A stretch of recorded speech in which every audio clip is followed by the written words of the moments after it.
guys, welcome back to our channel. So today I actually wanted to sit down and do a little bit more of an informative video today. I wanted to talk about the topic of estrogen dominance. So I actually popped onto Instagram not that long ago and I asked you guys if you would be interested in a video relating to hormonal imbalances and estrogen dominance and some natural ways to support your hormones, and a lot of you guys, like most of you, were interested in seeing this, so that is what I'm going to be talking to you guys about today. If I am looking down at any stage, it's because I have some notes that I've written down. I just wanted to make sure that I made this a really thorough video and that I crossed off all of the points that I wanted to talk about. So if we're looking down at any point, it's because I'm looking at this list. One more thing before I jump into the topic of today's video. If you didn't know already, I actually have a separate vlogging channel, so I've been uploading vlogs over there every single week. So if you're interested, you can jump on over and check that out. Basically, they're just really casual lifestyle videos with me and my partner, fiance, Nicholas. So a lot of like cooking, lifestyle, just whatever we're getting up to throughout the week. So yes, I will link that in the top of the description below if that's something that you are interested in checking out. But otherwise,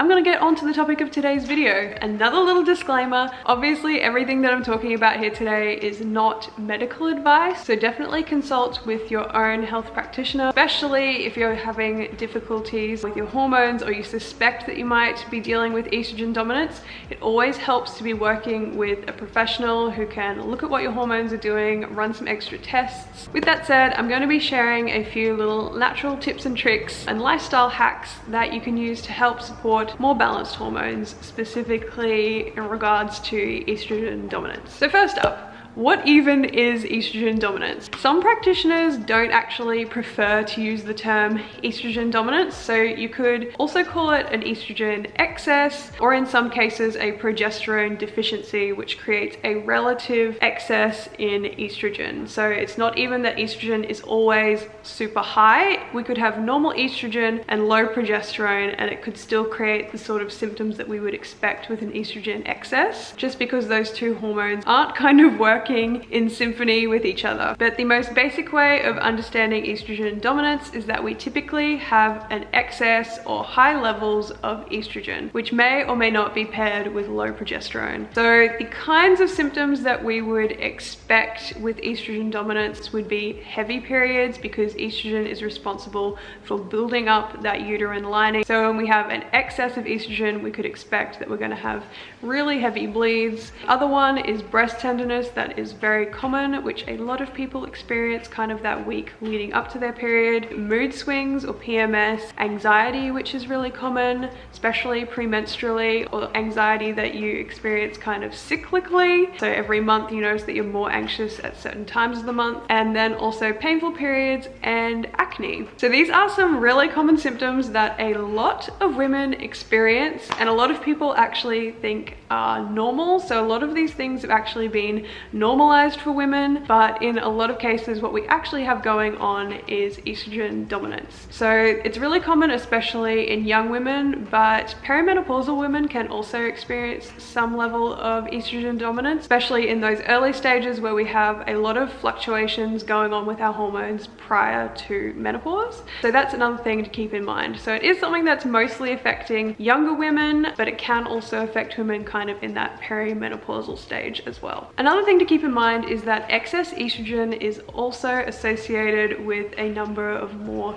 serious conditions. So when we're talking about things like fibroids and endometriosis, that's not to say that these are always caused by high estrogen, but they do tend to be estrogen dependent, and estrogen does tend to play an underlying role in both of those conditions as well. Okay, so now that we've kind of covered what estrogen dominance is, I wanted to talk about 5 natural ways that we can support balanced hormones with our diet and lifestyle and help to balance out those estrogen levels. So primarily we're kind of talking about things that are going to be increasing the rate of elimination absorption of estrogen, so estrogen clearance, and really working on that, and also work on reducing excess estrogen production within the body. So prior to this step, as I said before, it also can be really helpful to work with somebody who can look at your hormones, so whether that's a naturopath or your GP or a functional medicine doctor. Finding out what your hormones are actually doing can really help with this process, so we can see whether the problem is that you just have high estrogen and we really need to work on that, or is it also paired with low progesterone. The things that I'm going to be talking about are probably going to be a little bit more geared towards reducing that excess estrogen and less focused on progesterone, but we can also kind of touch on the progesterone piece too. So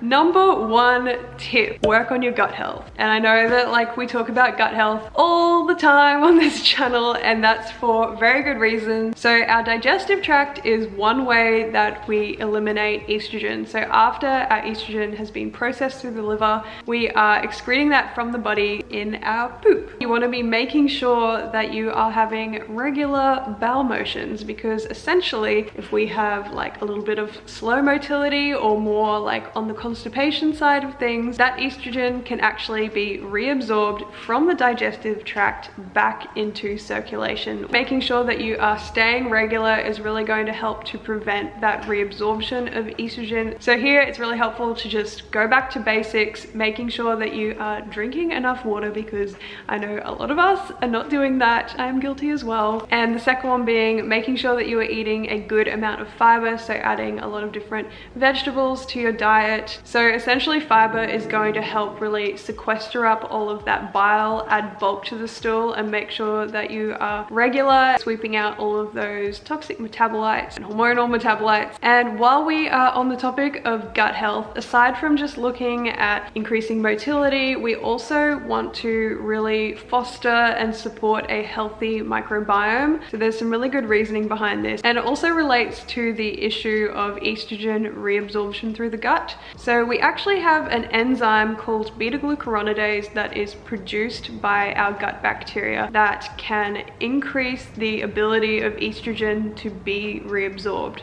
So for example, when we have a dysbiotic gut, so we have an imbalance of that good and bad bacteria, we can have increased levels of beta-glucuronidase, which also means that we're going to be reabsorbing more estrogen. Aside from just looking at increasing motility, making sure that we're regular, we also want to really support that good gut microbiome, making sure that we are feeding ourselves with prebiotics, so things that feed good bacteria in the gut. So we're talking about like our onion, garlic, asparagus, leeks, and a lot of other foods that have inulin. Then we also want to be looking potentially at probiotics and introducing some good bacteria. It really depends where you're at personally with your gut health. And on top of that, obviously we want to be looking at a whole foods based diet. So we talk a lot about a paleo diet here, but essentially we want to be including a variety of whole natural foods in their natural state, avoiding flours, sugar, our refined and packaged foods. All of those foods are really going to feed the bad guys, so we want to focus on feeding up the good guys and creating that healthy microbiome. And another thing that's worth talking about here in terms of supplements, and I'd look at this one under the guidance of a health practitioner, specifically a naturopath or a nutritionist could probably help you in this area, but there is a supplement called calcium D-glucarate, which can actually help to reduce the activity of that beta-glucuronidase so that we have less reabsorption of estrogen in the gut. Okay, so we are up to tip number 2, and that is to support liver clearance and our detoxification pathways. So one reason why we may be dealing with excess estrogen is because we are not efficiently clearing it from the body. So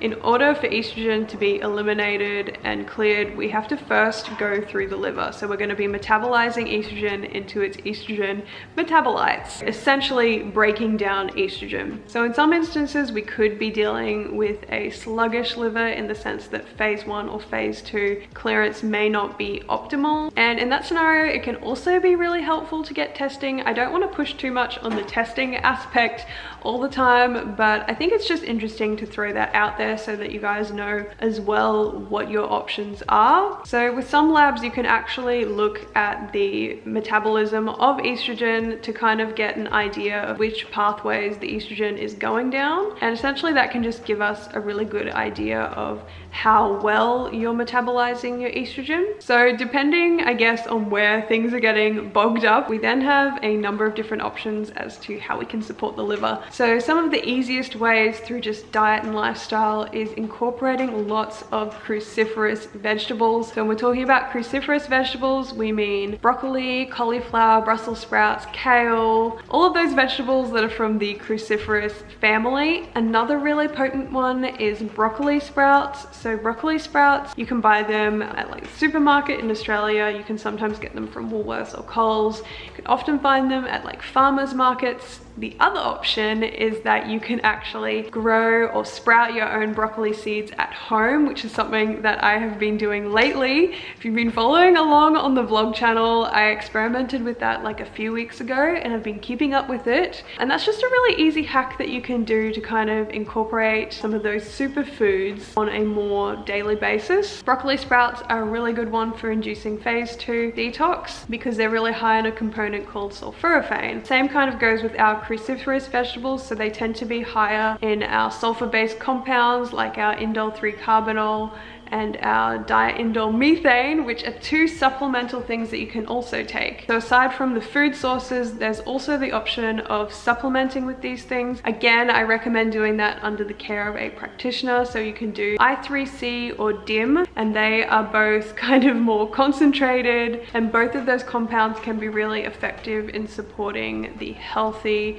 metabolism of estrogens. But when we talk about that, you do want to be a little bit careful. So you do want to work with somebody. You just do want to be a little bit more cautious going down that road. There's also some other really great ways that you can support your liver. Some of the more common ones that you may have heard of would be like our St. Mary's thistle, which is a really great general liver support, and then our bitters and our cholagogues, things that are going to promote bile release and bile flow. So there are a number of different bitter herbs that can be really supportive. So we're talking about things like our gentian, artichoke, even like your Swedish bitters or your digestive bitters can be really helpful just for promoting bile flow. And one more thing that I will mention in regards to liver support is also looking into how well you are methylating, and that is a whole other can of worms, but a lot of people are dealing with this MTHFR genetic mutation which can influence methylation, and methylation is another important step when it comes to estrogen clearance. So that is just another thing that you can look into as well. But as I said, that's a whole other can of worms, so I don't want to go too deep into that topic today. I want to make sure that I keep all of these tips really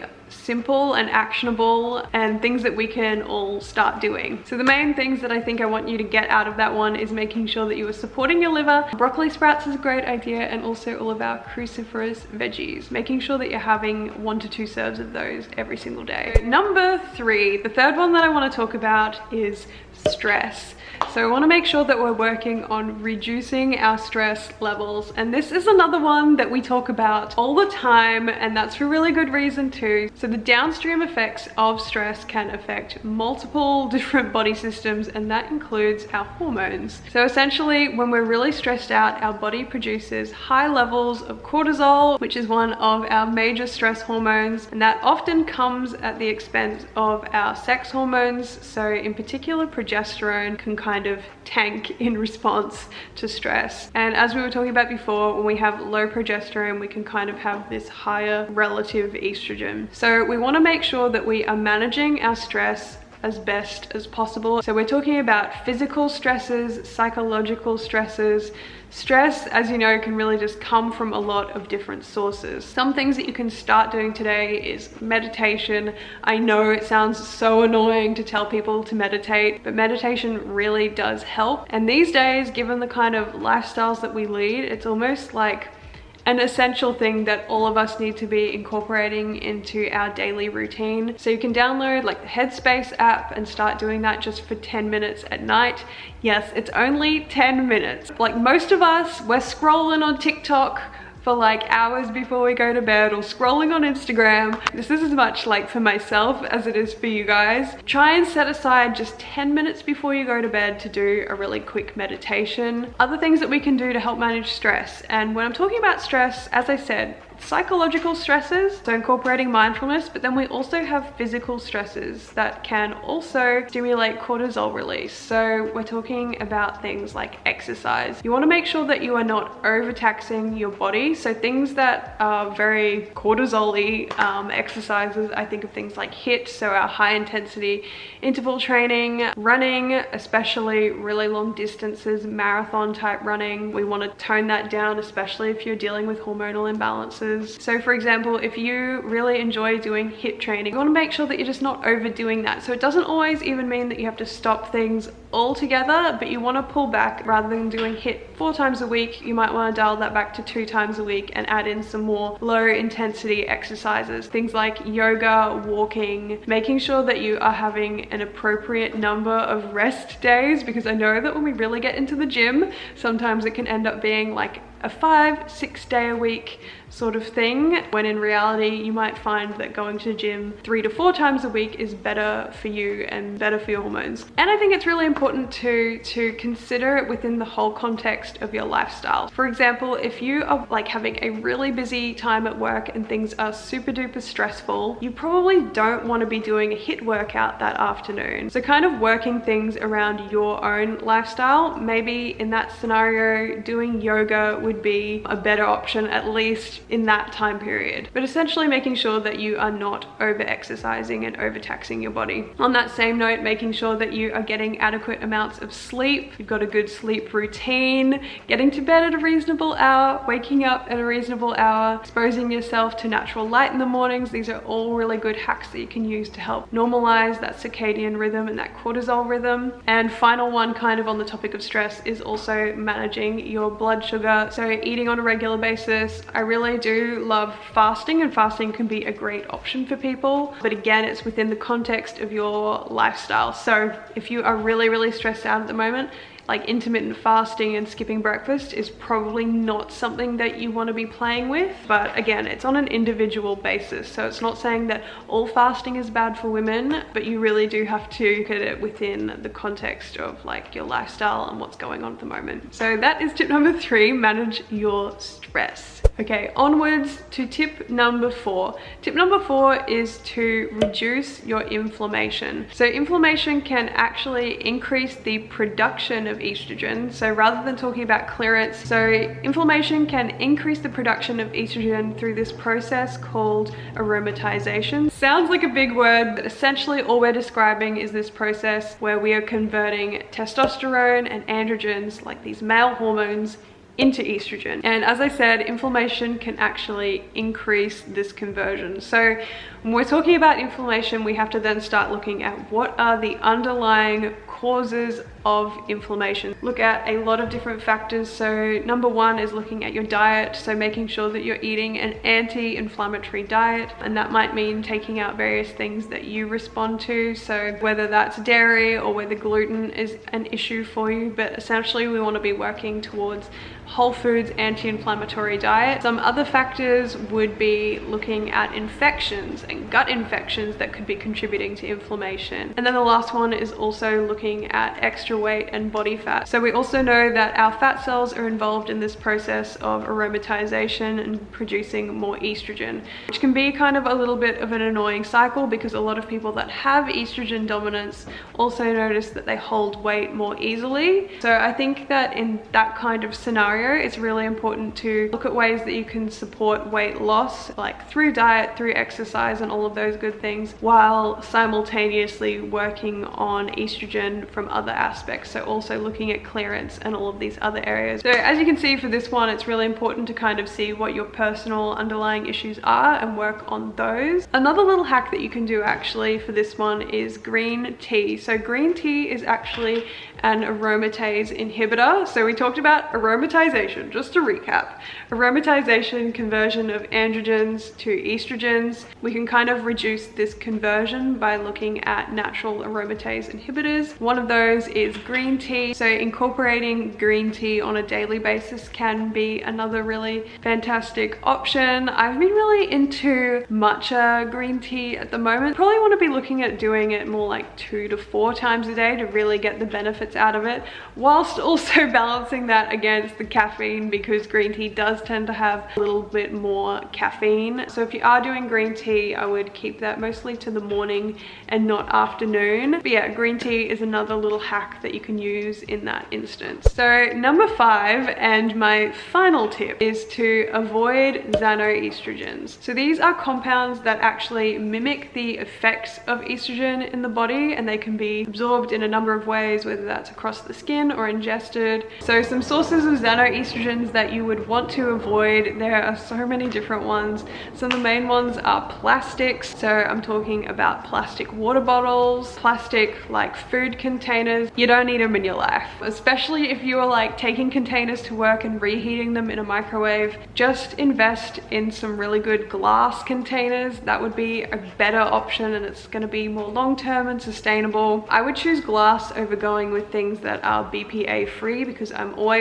just always a little bit sus about reheating in plastic. So as much as possible, glass water bottle, glass containers. Other sources that you want to look into be your makeup and your skincare. Also, where you can, buying more organic produce, avoiding pesticides and all of those nasties as well. Obviously, it's not feasible for most of us to go completely organic, so really focusing on those dirty dozen and trying to purchase those ones organic where you can kind of give you the best bang for your buck. But in general, you really just want to be looking around and doing a little bit of an audit of all of the products that you're using throughout your house. So looking at your cleaning products, your makeup, cosmetics, shampoos, and cutting out as many of those estrogenic compounds as possible. Okay guys, so that wraps up this video. Those are my 5 tips for supporting estrogen dominance and more balanced hormones. I hope you guys enjoyed this one, and let me know in the comments below if you want more kind of like informational videos like this. As I said before, I do also have my second vlog channel that I am uploading to every single week, so if you want to go follow along over there, you can definitely